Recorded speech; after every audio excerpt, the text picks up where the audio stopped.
Mateo saw Mateo with a blackened face and asked how it went. Mateo evasively replied that they hadn't talked about anything in particular. He took a look at Mateo, who was gentle and caring in front of him, and thought that the idea of letting Mateo break up with Mateo looked pretty nice. After tonight's birthday party is over, Mateo will never have anything to do with him again. Mateo would never make a nice face at him again. Mateo wasn't wearing his school uniform today, just a simple skirt. Although the style was very simple, it looked very elegant on his figure.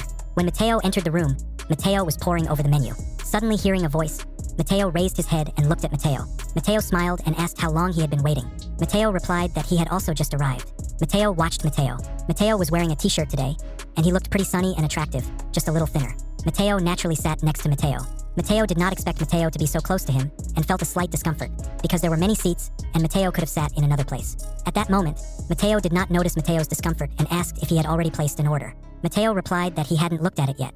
Mateo leaned forward and looked at the menu with his hand. Mateo couldn't look at the menu anymore. All his attention was focused on Mateo. Mateo didn't know what kind of shampoo Mateo used, but the fragrance was fresh and pleasant without causing fatigue.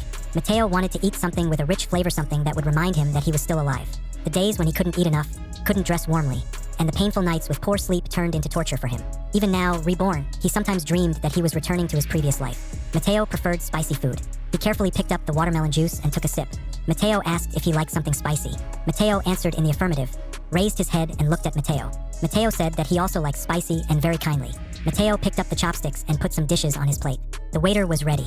After a while, the owner of the hotel, Mateo, came in. When Mateo saw him, he greeted him politely and sincerely. Mateo also looked at Mateo and lifted the corner of his mouth, saying that Mateo was here too. Mateo immediately realized that he was not looking for him. Sure enough, Mateo approached Mateo and greeted him politely, welcoming Mateo to the hotel. Mateo asked if everything was okay with the service and added that he was close to Mateo's father. It was only then that Mateo found out who Mateo was. Most people didn't know the details about Mateo at all and had no idea that the little scion of Mateo's metropolitan family had his head in the clouds. Mateo answered briefly and continued eating.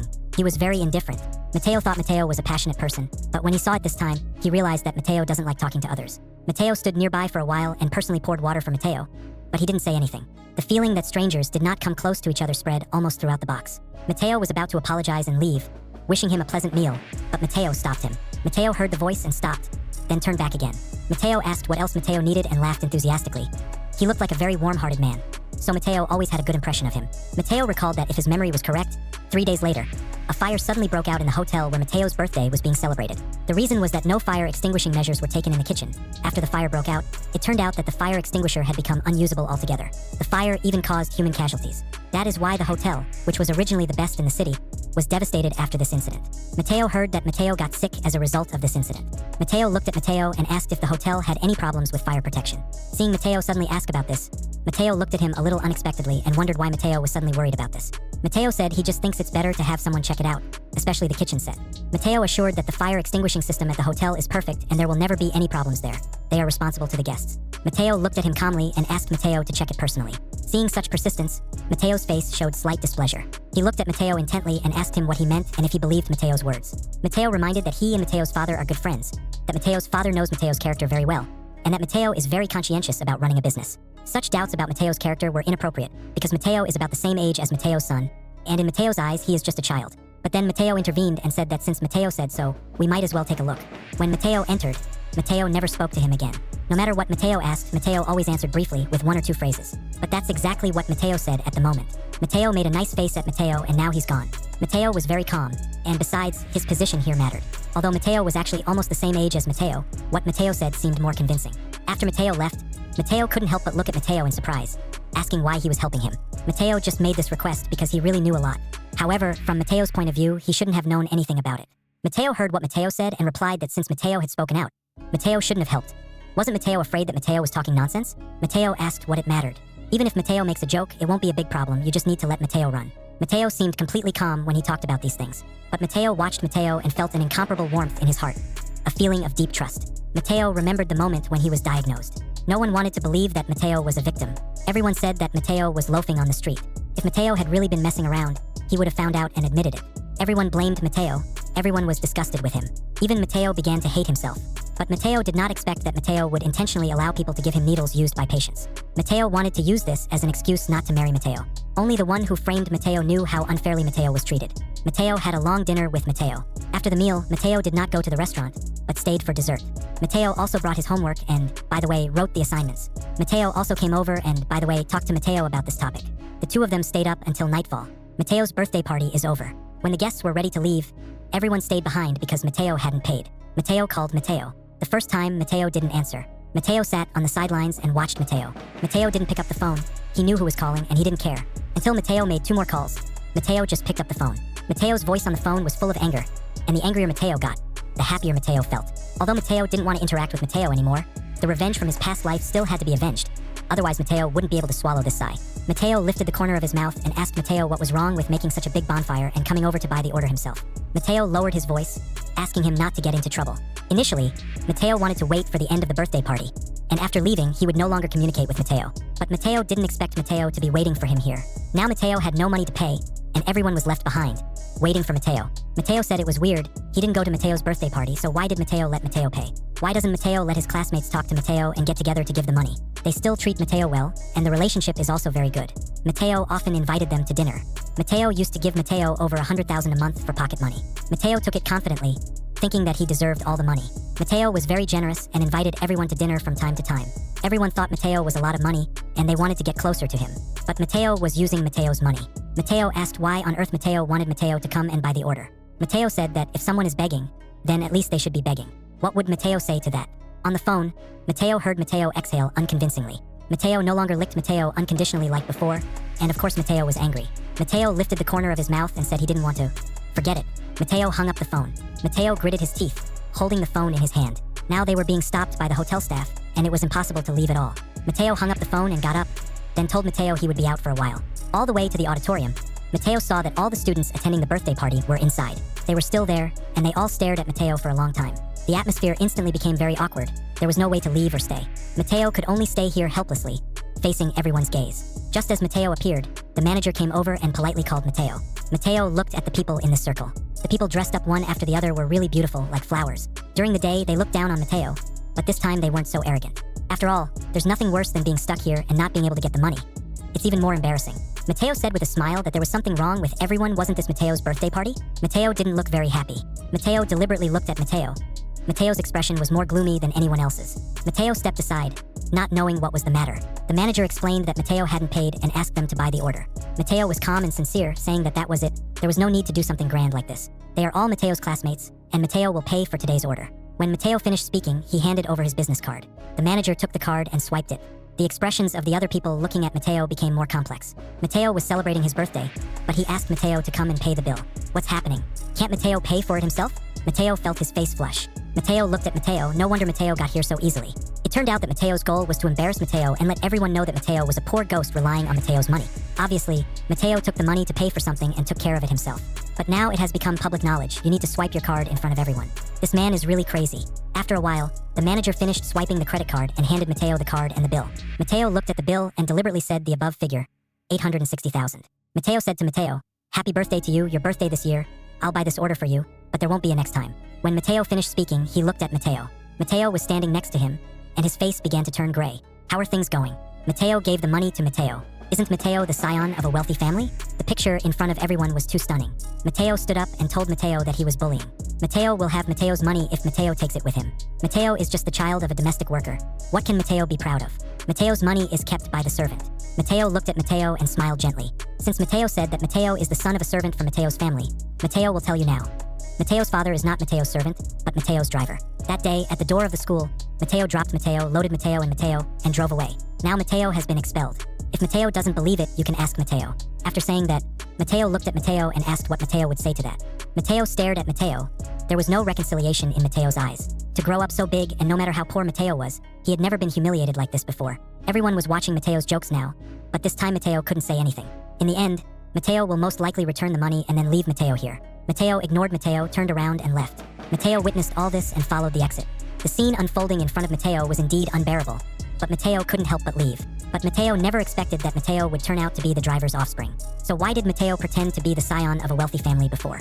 After waiting for Mateo and Mateo to leave, Mateo looked around at everyone present. Mateo said it's okay, everyone can leave. Be careful on the way home. It's getting late. Everyone left the hall one by one. Watching them leave, Mateo had just left the hall. The manager escorted Mateo to the elevator doors. Mateo happened to be here at that time. They entered the elevator together. This time Mateo didn't say anything either, it was very quiet. Although Mateo had just clarified his identity in front of everyone, deep down Mateo wasn't very happy. Compared to the suffering Mateo had endured over the years, just punishing Mateo with this punishment wasn't enough. Mateo really couldn't get rid of the feeling of resentment in his heart. Seeing that Mateo had stopped talking, Mateo didn't bother either. The two went downstairs, but Mateo saw Mateo looking at him. Mateo immediately headed towards Mateo, and this time his target was no longer Mateo, but Mateo. Mateo greeted me politely. Mateo held Mateo's hand and said thank you so much. If it hadn't been for Mateo, something serious would have happened to the hotel. Mateo just went to check it out personally and discovered that many problems arise due to the incompetence of Mateo's relative. Mateo had already taken him home and felt relieved. Mateo asked curiously how Mateo knew that the hotel had a fire protection problem. This question stunned Mateo, and Mateo found an excuse to treat it casually. Mateo, hearing what Mateo said, couldn't help but laugh and said he wasn't asking anymore. Mateo asked the assistant to bring gifts for Mateo and Mateo, 2 small gifts in bags. Mateo said thank you and asked me to contact Mateo in the future if necessary. There was a natural mirror in Mateo's heart. Mateo sent them, and the Mateo family's car has already arrived.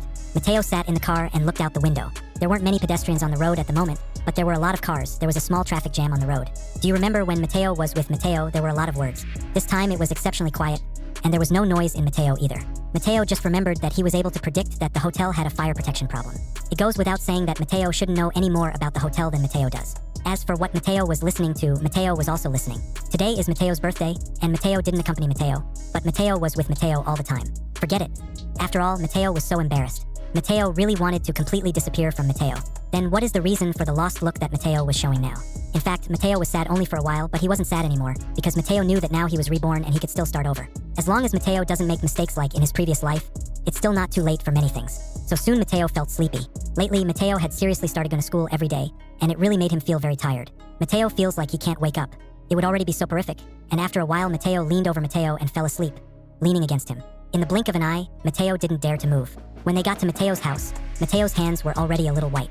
Mateo didn't dare to change his position either, for fear of waking Mateo up, and could only remain in this state the entire time. Mateo said they were here. Mateo looked outside. Then his gaze fell on Mateo's beautiful face, and Mateo hesitated whether to wake Mateo up. By this time, the driver had already gotten out of the car first and was waiting for Mateo outside. But Mateo did not call. Mateo felt the car stop and woke up. Looking out the window, Mateo realized that he had returned home, then looked up and looked at the door. Mateo saw Mateo sitting there quietly and didn't even dare to look at Mateo. Mateo gently rubbed his slightly sore neck and sat up straight, asking why Mateo hadn't called him. Mateo replied that he had seen Mateo sleeping so soundly. When Mateo spoke, there was always a blank expression on Mateo's face. Mateo looked at Mateo and found that Mateo's ears were red. Thinking about Mateo, Mateo understood that Mateo had always been innocent, but he did not expect Mateo to be so innocent. Mateo heard Mateo calling his name and looked at Mateo. Mateo asked if Mateo was afraid of him. Mateo replied that he didn't, but Mateo asked why Mateo didn't like seeing Mateo when they were together. Mateo seemed to hate Mateo very much. Mateo coughed slightly and said that he just wasn't used to being so close to others. Mateo was the first. Mateo heard Mateo's words and couldn't help but laugh, asking why Mateo wouldn't let Mateo stay away from him then. Mateo heard Mateo and, as if to prove that he was not deceived by himself, asked why Mateo and Mateo broke up. Didn't Mateo really like Mateo? When it came to this topic, Mateo was taken aback for a moment. Looking at the empty street ahead, Mateo had just realized that he didn't like Mateo anymore. Mateo said it was okay and came back. Mateo just got out of the car. At that moment, Mateo's family's door slowly opened, and Mateo walked towards the door. As soon as Mateo saw Mateo, Mateo's eyes suddenly lit up. Mateo exclaimed joyfully that Mateo had finally returned. Mateo was busy at work and almost always at home alone. There were many domestic servants here, but not many who could control Mateo. Forget it, even Mateo was used to Mateo and didn't really care about Mateo. Mateo always felt that as long as Mateo was happy, the fact that Mateo spoiled Mateo was the most carefree day for Mateo. It's just that in a previous life, Mateo advised Mateo not to stare at Mateo all the time, but Mateo couldn't listen. This time, seeing Mateo again, Mateo just felt a warmth in his heart. Standing in front of Mateo, that long-forgotten feeling of resentment washed over Mateo. Mateo threw himself into Mateo's arms, and at the same moment, tears sprang from Mateo's eyes. Maybe only in the presence of the closest person Mateo will show the fragile side of the heart. Mateo noticed that Mateo was returning so late, and at first Mateo's face was very serious. Mateo wanted to regain a little of the prestige of fatherhood in the eyes of father and son. Who would have thought that Mateo would suddenly open up like that and still cry? Mateo immediately panicked, gently patted Mateo on the shoulder and asked what's the matter, who was bullying Mateo. Is that Mateo?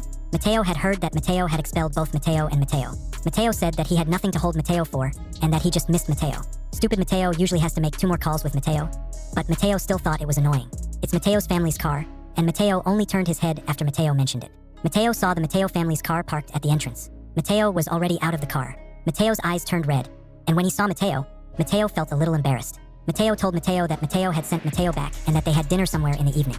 Mateo looked at Mateo and seemed to be a little surprised. Mateo had already told himself that he had been particularly resistant to the engagement, even saying that he could never have anything to do with Mateo. Now Mateo and Mateo really go out together to play. Although Mateo didn't know what motivated Mateo, Mateo still confronted Mateo. Mateo invited Mateo to come in and sit down for a while. Mateo greeted Mateo, but said he would not come in and return today. Mateo looked at Mateo, then turned around and got into the car. The Mateo family's car immediately left. Mateo followed Mateo back into the house. Could it be that Mateo was bullying Mateo? Seeing Mateo's reddened eyes and offended look, Mateo asked. Mateo shook his head and denied that he didn't know. Mateo treats Mateo very well.